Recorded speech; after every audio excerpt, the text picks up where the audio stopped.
सम्मान प्राप्ति साधना है, जिसके माध्यम से व्यक्ति समाज में सम्माननीय बनता है, राज्य में सम्माननीय बनता है, राष्ट्र स्तर पर उसका सम्मान होता है,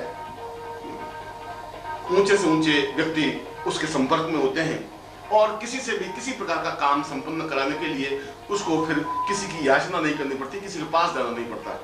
उच्च कोटि के मंत्री, सचिव, व्यक्ति, व्यापारी अपने आप उसके अनुकूल बन जाते हैं। एक प्रकार से यह सम्मोहन साधना है।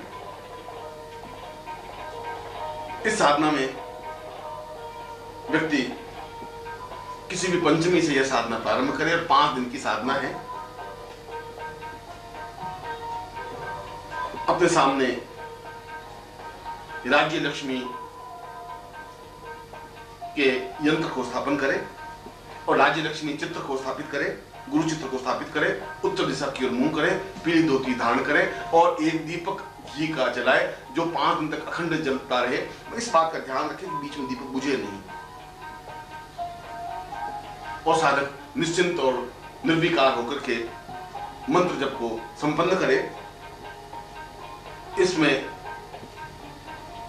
हकीक माला का प्रयोग किया जा सकता है या मूंगा माला का प्रयोग किया जा सकता है या लक्ष्मी माला का प्रयोग किया जा सकता है, मगर यदि राज्य लक्ष्मी माला का प्रयोग किया जाए तो ज्यादा उत्तम रहता है।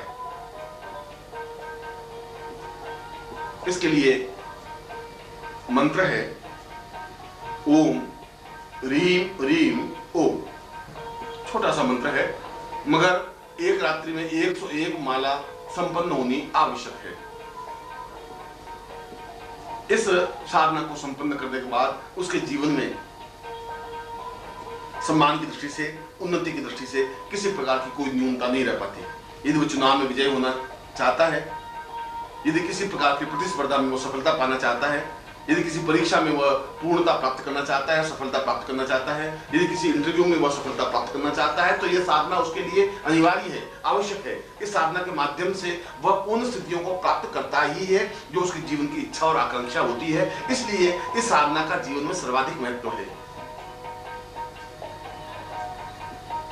अब मैं कुछ अन्य विशिष्ट साधनाओं को आपके सामने स्पष्ट कर रहा हूं, जिसमें एक सम्मोहन साधना है या वशीकरण साधना है।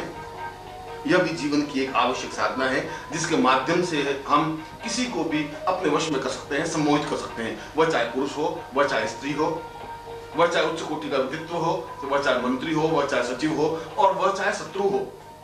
इस मंत्र और इस साधना के माध्यम से हम उसको अपना दास बना सकते हैं, अपने अधीन बना सकते हैं और हम जो आज्ञा देंगे उस कार्य को उसको करना ही पड़ेगा। यह अपने आप में अद्वितीय साधना है। यह 14 दिन की साधना है और इसमें 5 दीपक अखंड प्रज्वलित होने चाहिए जो तेल के हों। रात्रि को यह साधना संपन्न की जाती है और नित्य 21 माला मंत्र जाप करने का विधान है। इसमें केवल मूंगा माला का प्रयोग किया जाता है और मूंगा माला भी एक बड़े दानों की माला होनी चाहिए जिसमें प्रत्येक मन का अपने आप में पूर्ण चैतन्य और तिब्बती साधना से संपृक्त हो। इस साधना को प्रारंभ करने से पूर्व गुरु से दीक्षा और अनुमति प्राप्त करनी अनिवार्य होती है। उनकी आज्ञा से ही इस साधना में प्रवृत्त हो। इसमें लाल धोती धारण करें और उत्तर या पूर्व की ओर मुंह करके बैठे। सामने सम्मोहन यंत्र को स्थापित कर दे और सुपारी या इलायची के 25 दाने रख दे जिस पर यह साधना संपन्न होती है। इसमें नित्य 108 मालाओं को मंत्र जाप करने का विधान है। इसके लिए मंत्र है ओम ऐं सम्मोहय सम्मोहय वसय वसय आज्ञा पालय पालय फट। इसकी 2 स्थितियां हैं। यदि आपके सामने कोई व्यक्ति है या पुरुष है या स्त्री है या कोई निश्चित व्यक्ति है तो उसका नाम लेकर के भी इस मंत्र जप को संपन्न किया जा सकता है और यदि ऐसा नहीं है तो सामान्य रूप से इस मंत्र जप को संपन्न किया जा सकता है। मंत्र जप को संपन्न करने के बाद आपके सामने जो 25 इलायची के दाने या सुपारी के दाने हैं वे अपने आप में सम्मोहन शक्ति से युक्त बन जाएंगे और उसके बाद जब साधना संपन्न हो जाती है और यदि आपने किसी का नाम उच्चारण नहीं किया है, कोई आपके सामने पर्टिकुलर व्यक्तित्व नहीं है, तो जिसको भी वह इलायची देंगे वो आपका सम्मोहित बन जाएगा। वह इलायची देने के कई तरीके हैं।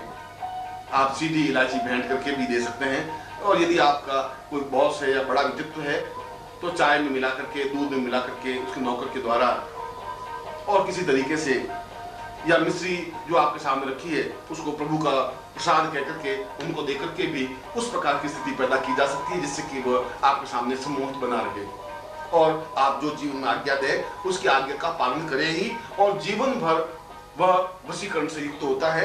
यह अपने आप में प्रामाणिक है और महत्वपूर्ण साधना है।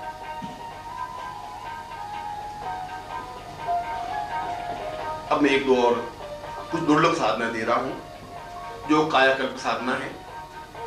यदि हम रोग से ग्रस्त हैं, यदि बीमार हैं, यदि विविध प्रकार के रोग हैं, या हम वृद्ध हो गए हैं, बुढ़ापा आ गया है, या कोई भी बुढ़ापा किसी को भी आ गया है, वह चाहे पुरुष हो या स्त्री हो, उसका बुढ़ापा दूर करके पूर्ण रूप से नौजवान बना देने की क्रिया या कायाकल्प कर देने की क्रिया या समस्त रोगों से छुटकारा पाने की क्रिया इस कायाकल्प साधना के माध्यम से संभव है।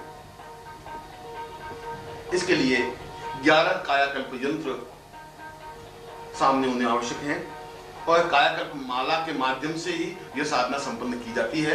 और एक तेल का दीपक सामने प्रज्वलित कर दे और पीले आसन पर खड़े खड़े इस माला को मंत्र जप करें।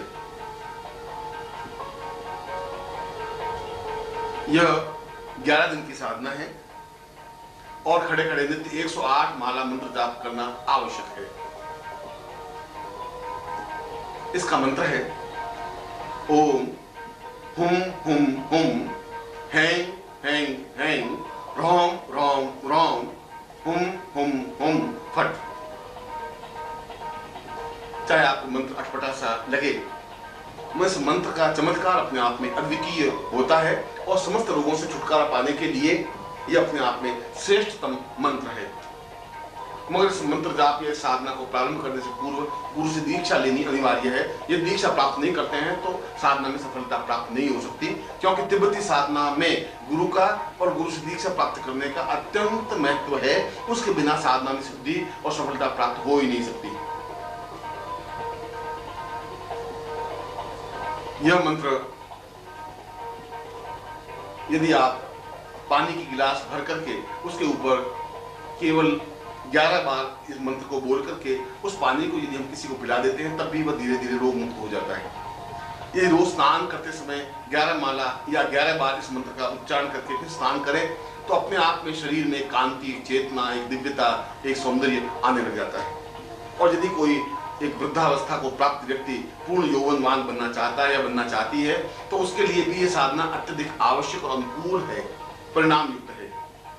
ये तीव्रता के साथ इस साधना को संपन्न करना चाहता है, किसी का पेट मोटा हो गया है या किसी के शरीर में कमजोरी है या किसी का चेहरा छोटा है या किसी की आंखें बेंगी हैं या किसी प्रकार की डिफेक्ट है, कमी है, तो इस साधना के माध्यम से सफलता पाई जा सकती है। साधना संपन्न करने के बाद उस यंत्र को गले में धारण कर लें और बाकी यंत्र नदी में या तालाब में विसर्जित कर दें तो यह साधना संपन्न होती है और यह अपने आप में एक अद्वितीय साधना कही गई है।